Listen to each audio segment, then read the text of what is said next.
पापा मेरे फील होने नहीं दिए, ठीक है ना। वो जॉब जो भले भी बस कंडक्टर हों किए हों सब दिन, लेकिन मतलब ऐसा कभी फील नहीं होने दिए कि पैसों की कमी की वजह से हम बाहर नहीं जा पाए। घर में वो भले दिक्कत रह के कर लेते थे गुजारा, लेकिन हमको बाहर रख के सब दिन लगभग मैट्रिक इंटर के बाद लगभग हम बाहर में ही पढ़ाई की। मोबाइल मेरे पास नहीं था, बोले पापा हम मोबाइल चाहिए, जो कि जैसे भी कुछ पैसा जैसे हम भी मिट्टी का होता है ना, उसमें पैसा हम भी डाला करते थे मोबाइल के लिए ही, कि मतलब कुछ 10-20 ऐसे कर करके जमा करते थे हम। फिर कुछ 3-4 हज़ार रुपया लगभग हो चुका था उसमें जब फोड़े थे तो गुल्लक को। हाँ, तो उसके बाद फिर पापा को बोले कि इसमें मतलब जो भी ऐड होगा फिर आपसे चाहिए पापा। तो बस एक भी बार नहीं बोले कि हाँ नहीं चाहिए, मतलब नहीं देंगे, एकदम हंस के एकदम दे दिए, हाँ बेटा ठीक है लो फिर।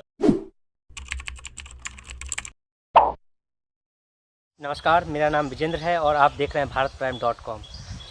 कहते हैं कि सरकारी नौकरी का मिलना एक तरह से भगवान से मिलने के बराबर है, और ऐसा ये बिहार है और बिहार का रिजल्ट दरोगा का आया है। और मेरे साथ एक लड़का है जो इस बार बिहार इस टाइम में सिलेक्ट हुआ है। इसके पापा बस में कंडक्टरी करते हैं। बस में कंडक्टर क्या होते हैं ये आप लोग भली भांति क्या करते हैं पापा, बताइए, आप ही बताइए। वो बस कंडक्टर हैं, दिव्य रथ जो है यहाँ मोहिउद्दीन नगर बस स्टैंड से समस्तीपुर बस स्टैंड जाती है बस। उसके बाद फिर आज ही मतलब जिस दिन जाती है उसी दिन रिटर्न होती है, डेली अप डाउन। उसी में बस कंडक्टर हैं। जो बस कंडक्टर का काम क्या होता है वो सब जानते ही होंगे।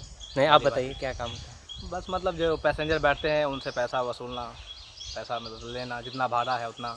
कोई पैसेंजर का भी मतलब थोड़ा सा होता है ना, यही काम में हाँ यही काम होता है, सभी लोग जानते हैं।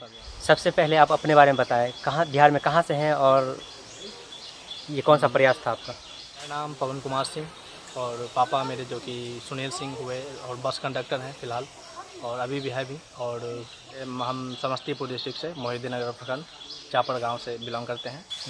ये मेरा दरोगा का तीसरा अटैम्प्ट था। फर्स्ट 2 अटैम्प्ट में मेरा नहीं हो पाया था, ये तीसरा अटैम्प्ट है। फर्स्ट पहले दोनों अटैम्प्ट में प्री नहीं हुआ था मेरा। सेकेंड अटैम्प्ट में प्री हुआ, मेंस हुआ, ये मतलब फिजिकल में नहीं हो पाया था। तीसरा अटैम्प्ट है जिसमें कि प्री भी हुआ, मेंस भी हुआ, फिजिकल भी हुआ। आखिरकार ये मेरिट लिस्ट आ चुकी है। उसके बाद सिलेक्शन लेटर भी जारी कर दिया, उसमें भी आ गया है। अब जाके फिर डॉक्यूमेंटेशन है जो कि पटना में हम लोगों को बुलाया गया है 1 से 20 अगस्त के बीच। टोटल 2213 लड़के हैं जो कि अब सभी कोई जाएंगे 1 से 20 अगस्त के बीच। आपको कैसे पता चला कि आपका रिजल्ट आया, कौन बताया या आपने खुद देखा था। हम जैसे सोए हुए थे उस वक्त, जब रिजल्ट आया था उस वक्त हम सोए हुए थे। तो मेरा जैसे एक दोस्त था, वो जहाँ पे हम फिजिकल एकेडमी ज्वाइन किए हुए थे, पटना में थे हम। तो 1 महीना के लिए ज्वाइन किए हुए थे चाणक्य फिजिकल सेंटर। तो उसी में का एक दोस्त है शिवम, जो कि वो कॉल किया। तो हम सोए हुए थे तो नींद में कॉल रिसीव नहीं कर पाए। फिर बाद में कुछ ही देर में 5-10 मिनट में उठे तो फिर कॉल बैक किए तो वो बोला कि ऐसा का रिजल्ट आ गया है, जो देख लो। तो फिर जैसे ही रिजल्ट देखे, उस समय तो मेरा पूरा एकदम शरीर काँप रहा था, पूरा रिजल्ट होगा या नहीं होगा देख रहे थे। जब देखे कि उसमें मेरा मतलब रेड टिक आता है जैसे रिजल्ट आने के बाद, तो आ गया उसमें। तो फिर खुशी का थोड़ा सा अंदर से तो एकदम बेटर फील होने लगा। मतलब क्या लग रहा था उस वक्त। लग रहा था कि मतलब पता नहीं क्या हो गया मेरे साथ, ये बहुत बड़ी मतलब अचीवमेंट हासिल हो गया उस समय, ऐसा लगा। फिर जाके फिर भाभी मम्मी सबको बोले, पापा को कॉल किए। पापा उस वक्त तो ड्यूटी में थे, बस कंडक्टर हैं तो ड्यूटी में थे, तो उनको कॉल किए। तो पापा का भी मतलब रिएक्शन देखने लायक था कॉल पे ही। लगा कि मतलब उनको बहुत बड़ी खुशी मिल गई होगी उस वक्त। तो ये मतलब पापा का पहला शब्द क्या था। यही मतलब कॉल किए, पापा मेरा मेरिट लिस्ट बन चुका है। तो पापा बोले जय भगवान, मतलब ऐसे करके बोले कुछ। उस समय उनका रिएक्शन देखे तो मुझे मतलब बहुत बेटर फील हुआ उस वक्त। दिल से मतलब लगा कि हाँ मतलब कुछ अच्छा किए हैं, जो कि पापा को बहुत अच्छा फील हुआ उस समय। तो पहले आपके गांव में आपको आपके पापा के नाम से जाना जाता होगा। पहले तो किसी को भी मतलब जो भी पेरेंट्स के ही नाम से जाना जाता है, किसी भी बेटे जो आपने किया है इसके बाद आपके नाम से आपके पापा को, आपके घर वालों को जाना जाएगा। अब तो जाना जाएगा जरूर। और ये हर पिता का सपना होता है कि उसको उसके बेटे के नाम से जाना जाए। जरूर। अब हर पेरेंट्स, अगर आपके पापा भी होते तो हम उनसे भी जानते। हाँ, पापा तो अभी ड्यूटी चले गए हैं। वो उनका तो डेली दिनचर्या यही है, सुबह में उठ के जाना, फिर शाम को लौट के आना, फिर सुबह में उठ के जाना, फिर शाम को लौट के आना। बस पिछले जब से हम लोग मतलब मेरा जन्म हुआ है तब से यही देख रहे हैं। पापा तो यही कर रहे हैं कंटिन्यू। आपका रिजल्ट आया, पढ़ाई के लिए आपने क्या क्या कौन कौन से स्टडी मटेरियल यूज किया था। जैसे एसआई में 2 एग्ज़ाम होता है। पहला जो कि प्री, उसके लिए तो वही है, लुसेंट है, घटना चक्र है, और प्री में ये है कि लगभग अप्रॉक्स 20 क्वेश्चन जो है करंट अफेयर्स पूछे जाते हैं। अच्छा। तो उसके लिए मैंने एडिटेरिया और SPD दोनों बुक आता है, तो दोनों बुक को फॉलो किया था मैंने। और रही मेंस की बात, तो मेंस में भी वही सेम बुक, घटना चक्र, लुसेंट, क्राउन। और इसमें मेंस में जो है इसमें करंट अफेयर्स नहीं पूछे जाते हैं, तो इस वजह से मैंने करंट अफेयर्स की तैयारी नहीं की मेंस के लिए। और यही, और एक मंथली आता है सामान्य ज्ञान दर्पण, जो कि उसका 60 संग्रह लास्ट में दिया हुआ रहता है, लगभग 100-150 क्वेश्चन रहता है पर मंथ में, मतलब पर मंथ। तो उसको हमने फॉलो किया था, तो उसी सबसे मतलब अच्छा मार्क्स रहा इस बार मेरा मेंस में। सबसे ज़्यादा स्कोरिंग सब्जेक्ट कौन सा रहा? मेरा सबसे अच्छा रहा पॉलिटी, ठीक रहा, हिस्ट्री ठीक रहा, सबसे बेस्ट रहा मेरा पॉलिटी में बहुत अच्छा रहा मेरा मार्क्स। इसके लिए आपने पढ़ाई कहाँ से किया था, पढ़ाई वगैरह? सेल्फ स्टडी ही करते थे, SI के लिए तो सेल्फ स्टडी ही मैंने किया था। इससे पहले मैं SSC का तैयारी करता था, जो कि पटना में किए थे। कब आप पटना थे? पटना में 2017 में थे हम। और वहाँ से कब? वहाँ से लगभग हम 2019 में समस्तीपुर आए। समस्तीपुर आए तो यहाँ देखे कि पटना से बेटर मेरा तैयारी समस्तीपुर में हो पाया, क्योंकि यहाँ पे जो है क्लब का व्यवस्था था। जैसे क्लब में बहुत सारे लड़के आते हैं, अब पटना में क्या था कि केवल हम क्लास कर पाए, वहाँ से थोड़ा नॉलेज हुआ कि हाँ क्लास किए तो ठीक है। फिर यहाँ समस्तीपुर में आए तो ग्रुप जैसे होता है ना, ग्रुप डिस्कशन, तो उसमें जाके ज्वाइन कर पाए हम लोग। 2-3 लड़का थे, गांव से भी एक लड़का है, वो भी समस्तीपुर में, हम दोनों एक ही रूम में रहते थे। तो वहीं जाके क्लब ज्वाइन किए। वही क्लब में हम लोग जाके मतलब सेट देते थे, सेट प्रैक्टिस किया जाता था। होमवर्क वहाँ से मिलता था, तो उसका तैयारी करते थे हम लोग डेली। होमवर्क में वहाँ पे फिर उसका टेस्ट होता था। तो यही करते करते हम लोगों का थोड़ा बिल्डअप हुआ, GK GS जो भी है। फिर गांव कब आए समस्तीपुर? गांव लौटे जब लॉकडाउन स्टार्ट हुआ, तब अच्छा। हम लोग लौट आए। सोचे कि अब वहाँ पे रेंट देना अच्छा नहीं है, वहाँ पे रह के फिर सब क्लास बंद हो गया था, तो वहाँ रहने से बेटर है कि हम लोग यहाँ पे आए। तो फिर जब यहाँ पे आए तो हम लोग 5-6 लड़का का ग्रुप बनाए। एक मंदिर है हम लोग के गांव में ही, काली मंदिर पचकुट्टी में, वहीं पे हम लोग 5-6 लड़का का ग्रुप बना करके सेल्फ स्टडी करना स्टार्ट किए। हम, आदर्श, मिथिलेश, प्रभात, विजय, ये सब थे। वो सब का भी रिजल्ट है। वो उन लोगों का मतलब कौन से किस में है रिजल्ट? NTPC है, स्टेशन मास्टर में रिजल्ट है, और लेवल 5 है, वो सब में भी रिजल्ट है, सब में है। SI में भी रिजल्ट हुआ था, लेकिन फिजिकल में नहीं हो पाया एक दोस्त का। सर, जो लड़के बहुत सालों से अलग अलग शहरों में रह कर तैयारी करते हैं, उनसे कहाँ चूक हो जाती है? यही रेगुलरिटी नहीं बना पाते हैं। जैसे नियमितता होना चाहिए पढ़ाई में, जैसे 10 दिन किए 5 दिन नहीं किए, ऐसा नहीं होना चाहिए। जैसे हम लोग पढ़ाई, जैसे पर्व हुआ, संडे हुआ, कुछ भी है, मतलब वहाँ जाके हम लोग को टाइम 2 घंटा व्यतीत करना ही है, मतलब पढ़ाई करना ही है हर हाल में। जो भी होमवर्क दिया जाता था वो हम लोग सब करके जाते थे। ऐसा होना चाहिए, मतलब रेगुलरिटी होना चाहिए बस। मेन है सक्सेस का रेगुलरिटी नहीं हुआ तो फिर मतलब आप कहीं भी पढ़िए, इसका कोई मतलब नहीं कोई बनता। मतलब नहीं है। बस नियमितता होना चाहिए पढ़ाई में, रेगुलरिटी होना चाहिए, इस वजह से सक्सेस तो होना ही होना है। जैसे हम लोग भी बहुत दिन से मतलब मेहनत कर रहे थे। कहीं ना कहीं पिछले साल जैसे चूक हुआ था हम लोगों का, रेगुलरिटी नहीं बना पाए थे। जैसे लॉकडाउन हुआ तो उस समय थोड़ा सा सोचने लगे कि क्या होगा नहीं होगा, एग्ज़ाम का कुछ पता नहीं था। इस वजह से हम लोग तैयारी उतने ढंग से नहीं, मतलब अच्छे ढंग से नहीं कर पाए, जिस वजह से थोड़ा सा और भी चीज़ों में, जैसे SSC में रिजल्ट नहीं हो पाया था मेरा। लेकिन अब जिसमें भी लगभग, जैसे एक बार होता है ना कि रिजल्ट हो जाने के बाद जो भी एग्ज़ाम में बैठी, थोड़ा अंदर से कॉन्फिडेंस हो जाता है कि हाँ मतलब कोई भी एग्ज़ाम देंगे तो अब लग रहा है कि रिजल्ट हो जाएगा। तो वही हुआ हम लोग के साथ, जैसे SI में हुआ, अब NTPC में भी मेरा भी है रिजल्ट ऐसा। सक्सेस पाने से पहले आप दूसरे सक्सेस कैंडिडेट जो भी अलग अलग एग्जाम में पास किए उनको आप देखते होंगे, और आप भी सोचते हैं कभी हम भी इसमें आए, इस ओर आए जो सफलता की ओर लोग होते हैं। तो अब आपको कैसा लग रहा है? जैसे कोई भी पहले सक्सेस होते थे तो हम लोग भी उनका वीडियो देखते थे कि हम लोगों को भी आखिरकार ये सक्सेस कब मिलेगा, पता नहीं, सोते रहते थे कि कब मिले, और उनकी जर्नी के बारे में कि वो कैसे पढ़ाई किए हैं, कहाँ से रह के। आज आपको अपनी जर्नी बताने का मौका मिला है, आपने वो मुकाम हासिल किया है कि लोग आपकी जर्नी जानना चाहेंगे। आप अपनी जर्नी शॉर्ट में, संक्षेप में बताइए थोड़ा सा। और हम लोग भी जैसे यहाँ गांव से निकल के कहीं बाहर रहे हैं तो थोड़ा सा प्रॉब्लम होता है बाहर में। आर्थिक स्थिति पहले हम लोगों की थोड़ा सा, मतलब होता है ना कि मिडिल फैमिली से हैं तो प्रॉब्लम तो होती है, हर किसी को होती है आदमी में आर्थिक स्थिति, पैसे की कमी। जैसे अभी घर आपके ऐसा, लेकिन अभी कभी भी ऐसा मतलब पापा मेरे फील होने नहीं दिए, ठीक है ना। और जो भले भी बस कंडक्टर हों, किए हों सब दिन, लेकिन मतलब ऐसा कभी फील नहीं होने दिए कि पैसों की कमी की वजह से हम बाहर नहीं जा पाए। घर में वो भले दिक्कत रह के कर लेते थे गुजारा, लेकिन हमको बाहर रख के सब दिन लगभग मैट्रिक इंटर के बाद लगभग हम बाहर में ही पढ़ाई किए हैं।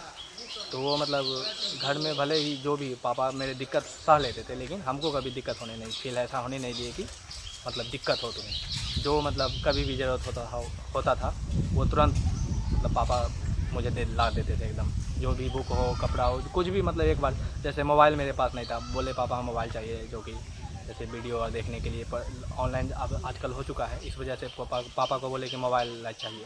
बस एक भी बार नहीं बोले पापा कि मतलब मोबाइल। मैं तो कैसे बोले आप वो शब्द बोली? और कुछ पैसा जैसे हम भी मिट्टी का होता है ना, उसमें पैसा हम भी डाला करते थे मोबाइल के लिए ही, कि मतलब कुछ 10-20 ऐसे करके जमा करते थे हम। फिर कुछ 3-4 हज़ार रुपया लगभग हो चुका था उसमें, जब फोड़े थे तो गुल्लक को। हाँ, तो उसके बाद फिर पापा को बोले कि इसमें मतलब जो भी ऐड होगा फिर आपसे चाहिए पापा। तो बस एक भी बार नहीं बोले कि हाँ नहीं चाहिए, तो मतलब नहीं देंगे, एकदम हंस के एकदम दे दिए, हाँ बेटा ठीक है लो। फिर पैसा लिए उनसे, फिर जाके समस्तीपुर में ही मोबाइल लिए थे।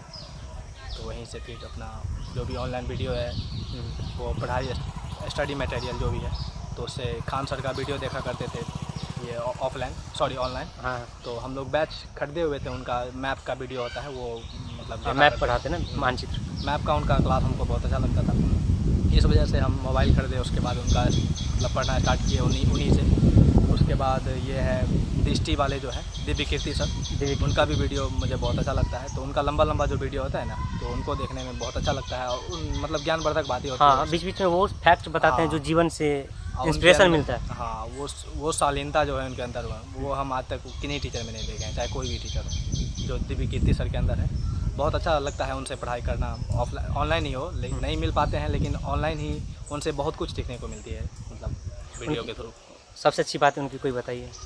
वही शालीनता, जो कि कैसे वो मतलब अजीब टाइप है वो शालीनता, जो कि हमको नहीं लग रहा है कि कोई टीचर के अंदर उनके जैसा शालीनता, टीचर ही नहीं मतलब आम इंसान जो भी हो, बाहरी हम जैसे कोई भी, हम सोचते हैं कि वैसा शालीनता मेरे अंदर क्यों। तो रोका तक पहुँचे हैं, इस मुकाम तक पहुँचे हैं, आपका कोई रोल मॉडल, इंस्पिरेशन कौन था इस पूरे जर्नी में? तो मेरा रोल मॉडल मेरे पापा और मेरे भैया ही हैं, जो कि बहुत दिक्कत से मुझे पाला पोसा और पढ़ाई के लिए भेजे बाहर में। पहले की जैसे भैया के जॉब लगने से पहले मेरे पापा के ऊपर ही सारा खर्च का कारोबार मतलब रहता था, वही टोटल खर्च का किया करते थे। जब से जॉब हुआ भैया का, उससे पहले जैसे हम लोगों का घर की कमी थी, झोपड़ी था हम लोगों का, जैसे महल नहीं था, छत वाला नहीं था घर, उसी में हम लोग गुजारा करते थे, झोपड़ियों में ही। ये कब की बात है? 2018-19 तक लगभग मेरा झोपड़ी था। उसके बाद जब भैया का जॉब लगा, लॉकडाउन स्टार्ट हुआ है, तब से मेरा घर बनना स्टार्ट हुआ है। तब जब भैया फिर जॉब लगा, उसके बाद मेरे लिए तो रोल मॉडल भैया और मेरे पापा वही। भैया का कितना योगदान था आपके इस पूरे जर्नी, आपके बड़े भाई का कितना योगदान? बहुत ज़्यादा योगदान है भैया का भी। जब हम फिजिकल एकेडमी ज्वाइन करने गए थे, तो इस वक्त पापा के पास उतना ज़्यादा पैसा नहीं था। फिर भैया से एक बार बोले कि भैया फिजिकल एकेडमी ज्वाइन करना है, मुझे पटना जाना है, तो एक बार में वो पैसा भेज दिया मेरे अकाउंट पे, पापा के अकाउंट पे, सॉरी मेरा तो अकाउंट है भी नहीं। तो गए वहाँ पे, फिर तो उसके बाद पैसा दिया, वहीं गए, फिर वहाँ से आए हैं। तो जब फिजिकल लगा कि हाँ रनिंग हो गया, फिर भैया को भी बहुत खुशी मिली होगी कि हाँ मतलब ये सक्सेस हो गया। तो मेरे लिए रोल मॉडल मेरे पापा और मेरे भैया दोनों हैं। पिताजी अभी घर पे आ गए हैं, तो चल के अभी हम उनसे भी बातें कर लेते हैं, और उसके बाद आपसे हम फिर इंटरव्यू जारी रखेंगे। हर बाप का इच्छा होता है, पिताजी का इच्छा होता है कि उसको उसके बेटे के नाम से जाना जाए। जी, ये सपना आपका पूरा हो गया? हम शुरू से हम सोचते थे भी कि हम ऐसा कनेक्टर का बेटा कुछ ऐसा नाम निकाले जो कि दुनिया समझे, जहाँ कनेक्टर का बेटा कुछ बनाया। अच्छा, ये मेरा ख्वाब था, ख्वाब पूरा हो गया। पूरा हो गया। उस वक्त कहाँ थे जब आपको पता चला था? घर पे नहीं थे या घर पे थे? घर पे नहीं थे, ड्यूटी में थे। तो घर आने की जल्दबाजी होगी जी। घर आए, उसके बाद क्या लग रहा था उस दिन? पूरा दिन क्या दिमाग में चल रहा था उसी दिन? खुशी का माहौल था। हाँ, तो जहाँ पे जब आपको पता चला तो आप बस पे होंगे, तो आप जो ड्राइवर होंगे और लोग होंगे, पूछा हमसे, बताया सबको ऐसे ऐसा बात है। सब कहने लगा हम खर्चा कीजिए, खुशी का माहौल है। हाँ, जहाँ से बोला मेरा मन मिठाई लिए होटल में, सब खिलाए पिलाए। यहाँ आए तो बहुत सुन के और आनंद हुआ। ये सब बहुत देर तक बात हुई यहाँ पर। गांव में पूरे चर्चा माहौल है एकदम, क्योंकि सिंगल पीस लड़का ही निकला है वो। अच्छा, विधायक जी वगैरह मिलने आए कि नहीं? नहीं, तो लोग नहीं, मुखिया जी और कोई नहीं आए। कोई नहीं आए। बस पे आप जो क्या काम करते हैं इसके बारे में बताइए। कंडक्टरी करते हैं शुरू से। कब से, मतलब कितने 30 साल से। 30 साल से हैं। और आपके कितने बच्चे? 2 लड़के हैं। 2 लड़के हैं। वो CRPF में है, बड़ा लड़का, हाँ। छोटा यही।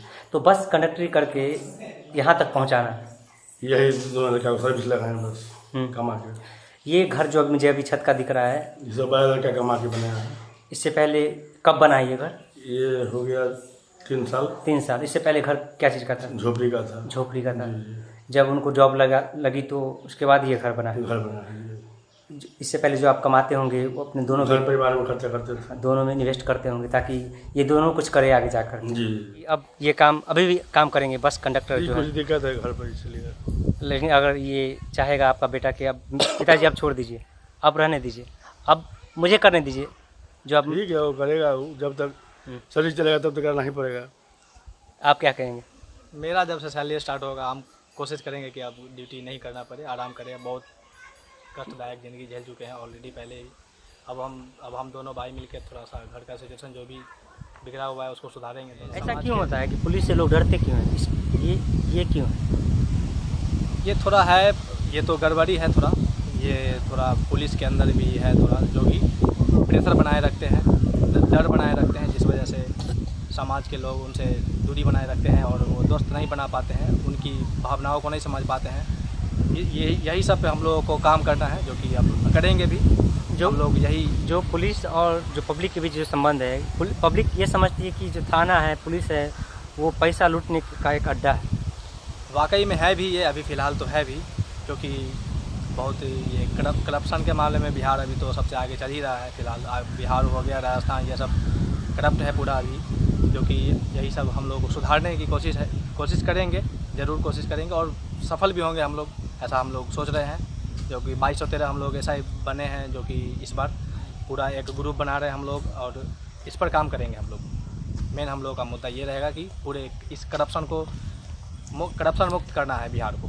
कैमरे पे तो हर कोई यही बोलता है, बाद में भूल तो नहीं जाइएगा आप। नहीं, हम लोग जिस परिवार से बिलोंग करते हैं, हम लोग को पता है कि समाज में कैसे लोग रहते हैं और पुलिस से क्या है, मतलब क्या है नहीं है, पुलिस के साथ कैसे व्यवहार किया जाता है, पुलिस कैसे समाज के लोगों के साथ कैसे व्यवहार किया जाता है, क्योंकि हम लोग को इसमें बदलाव करने की ज़रूरत है। जो थाना का मतलब खाना है, थाना का मतलब जो खाना है, दरोगा का मतलब जो देना होता है कि दीजिए, आप फांस के दीजिए, रोक के दीजिए, तभी आपका केस आगे बढ़ेगा, आपके साथ न्याय होगा। नहीं, आजकल ऐसे सुधार हो रही है। अब हम लोग भी जब भी कभी थाना पे पापा या भी जो भी मतलब गांव समाज के जो भी लोग जाते हैं, तो आजकल पैसा यहाँ तो नहीं दिया जाता है। अब एक डर होता है अंदर से ना कि हाँ, डर तो है, अभी जाइएगा तो पैसा का डिमांड होता है। समाज के लोगों में ये डर है और इस डर को ही ख़त्म करना है और ख़त्म करने की ज़रूरत भी है, और जो कि हम लोग इस पहल को आगे की ओर ले चलेंगे इस बार, और पूरे जोश के साथ इस बार ख़त्म करना है करप्शन को, करप्शन मुक्त बिहार बनाना है। तो आप देख रहे थे अभी पवन की कहानी भारतप्राइम.com पे।